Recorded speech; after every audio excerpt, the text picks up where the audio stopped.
A Alemanha, uma das maiores, se não a maior potência do futebol mundial, está em crise. Bora mergulhar na história por trás dessa queda que chocou todo mundo. Olha só que contraste. Há pouquíssimo tempo, a Alemanha estava lá no topo do futebol mundial.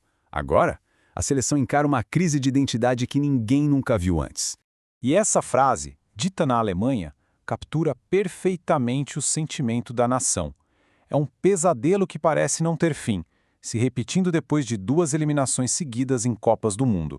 A grande questão é essa: como é que um time tão lendário, tão histórico, chegou no seu pior momento na história das Copas? Para a gente poder entender essa queda, a gente precisa voltar um pouco no tempo, sabe? E ver como a história, uma história bem única da Alemanha, acabou forjando a identidade desse time.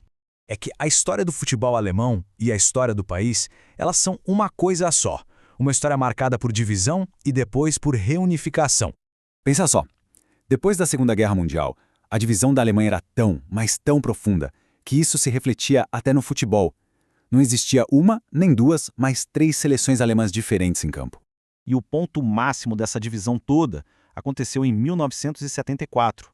A Alemanha Ocidental e a Oriental se enfrentaram num único jogo oficial da história entre elas.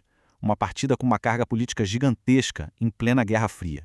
E o mais incrível é que a Alemanha Oriental venceu aquele jogo histórico, mas foi a Ocidental que se recuperou da derrota e acabou ganhando a Copa do Mundo.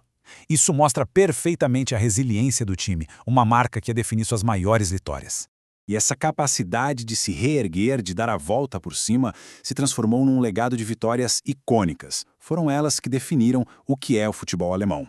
A primeira dessas vitórias veio em 54. Foi algo tão, mas tão inesperado que ficou conhecido como o Milagre de Berna. Ajudou a restaurar o orgulho de uma nação inteira.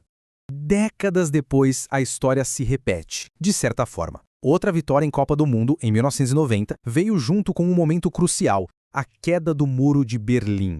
O futebol, de novo, unificando a nação.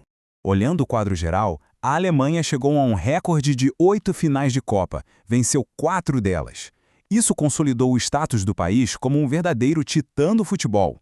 E o auge, mas o auge mesmo dessa dominância toda foi a Copa de 2014, imortalizada por esse placar aqui. Um placar inacreditável contra o Brasil, país sede. E tem mais. Naquela mesma goleada histórica de 7-1, um recorde individual foi quebrado. O atacante Miroslav Klose marcou seu 16º gol em Copas, se tornando o maior artilheiro da história do torneio. Mas parece que o ponto mais alto daquela vitória de 2014 pode ter guardado ali as sementes da crise de hoje. Depois de 2014, as análises começaram a apontar uma mudança cultural perigosa. A autocrítica foi trocada pela arrogância e os pilares que sustentavam o sucesso, como a mentalidade forte e a defesa sólida, começaram a desmoronar.